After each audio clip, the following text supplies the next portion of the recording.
ശ്ലോകം 4.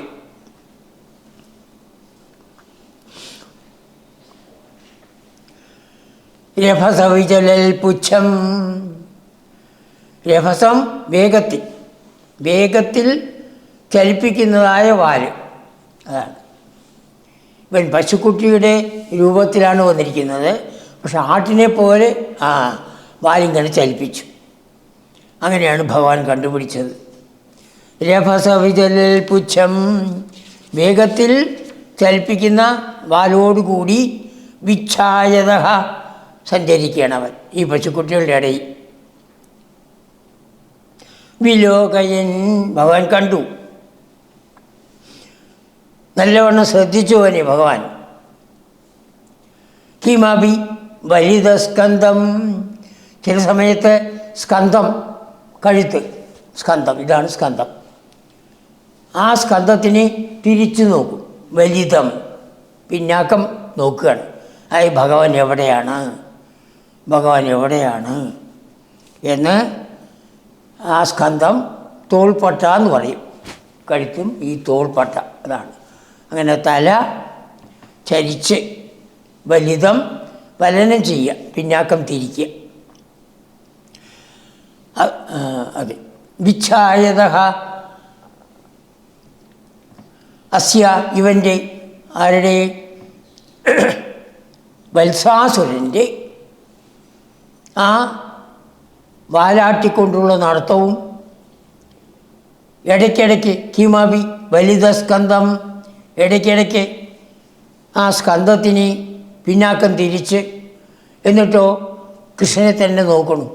രന്ധ്രപ്രതീക്ഷം ഉദീക്ഷിതം, അവസരം നോക്കുകയാണ്, നല്ലതായ അവസരം. രന്ധ്രം അവസരം, അവസരത്തെ പ്രതീക്ഷിച്ച് കാത്തിരിക്കുകയാണ്. എപ്പോഴാണ് കൃഷ്ണനെ തട്ടി താഴ്ത്തിട്ട് കൊല്ലേണ്ടത് എന്നൊരു ഉദീക്ഷിതം എത്തി നോക്കുക, ഇടയ്ക്കിടയ്ക്ക് എത്തി നോക്കണം. ഇത് ഭഗവാൻ കണ്ടു. വിലോകയൻ, ഭഗവാൻ മനസ്സിലാക്കി. ബലരാമൻ പോലും മനസ്സിലാക്കിയിട്ടില്ല. തമഥ ചരണേ ബിഭ്രത്, അവനെ, ആ വത്സാസുരനെ ചരണേ ബിഭ്രത്, കാലിൽ പിടിച്ചു. പിന്നെ അവർത്ത് കൂടി പോയി കാലിലങ്ങോട്ട് ചേർത്ത് പിടിച്ച് വിഭ്രാമയൻ, മുകളിലേക്ക് അങ്ങോട്ട് ഇട്ടത് ചുഴറ്റാൻ തുടങ്ങി. വിഭ്രാമയൻ എങ്ങനെ ചുഴറ്റി? ഉച്ചകൈഹി, വളരെ ഉച്ചത്തിൽ, വളരെ വേഗത്തിൽ. എത്ര തവണ? വീണ്ടും ഉച്ചത്തിൽ അവനെ കാലു പിടിച്ച് ചുഴറ്റിക്കൊണ്ട്. ആ ചുഴറ്റിൽ കൊണ്ട് എന്തുണ്ടായി? അവൻ്റെ ശ്വാസം മുട്ടി. ക്ഷതജീവിതം, ജീവൻ പോയി, ചത്തു. ഇനിയിപ്പോൾ എന്താ ചെയ്യേണ്ടത്? അവൻ ആരാണെന്നുള്ളത് കുട്ടികൾ കാണണം. അതിനു വേണ്ടിയാണ്.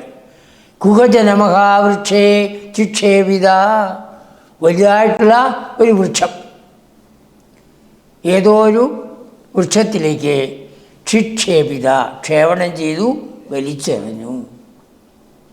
എപ്പോൾ ഭഗവാന്റെ കയ്യിൽ നിന്ന് എറിഞ്ഞുവോ അത് ദൈത്യൻ്റെ രൂപമായി, അസുരൻ്റെ രൂപമായി, വലിയ രൂപം. ആ വലിയ രൂപത്തിൽ അവൻ അനേകം വൃക്ഷങ്ങളിൽ തട്ടി അതിനെയൊക്കെ പൊട്ടിച്ചു. എന്നിട്ടാണ് അവൻ താഴത്തേക്ക് വരുന്നത്. അതാണ്. അപ്പോൾ ദൈത്യാസുരൻ, വത്സാസുരൻ ഭഗവാനെ കൊല്ലണമെന്നുള്ള ഉദ്ദേശത്തോടുകൂടി പശുക്കുട്ടികളുടെ ഇടയിൽ കടന്നു.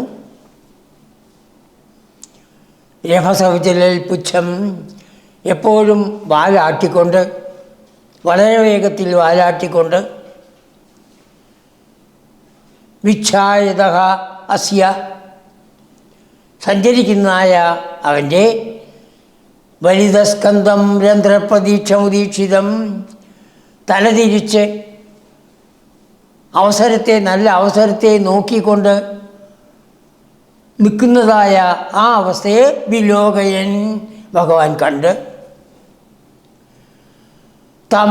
അവനെ ചരണേ ബിഭ്രത്, അവൻ്റെ പിൻകാലുകളിൽ പിടിച്ചു.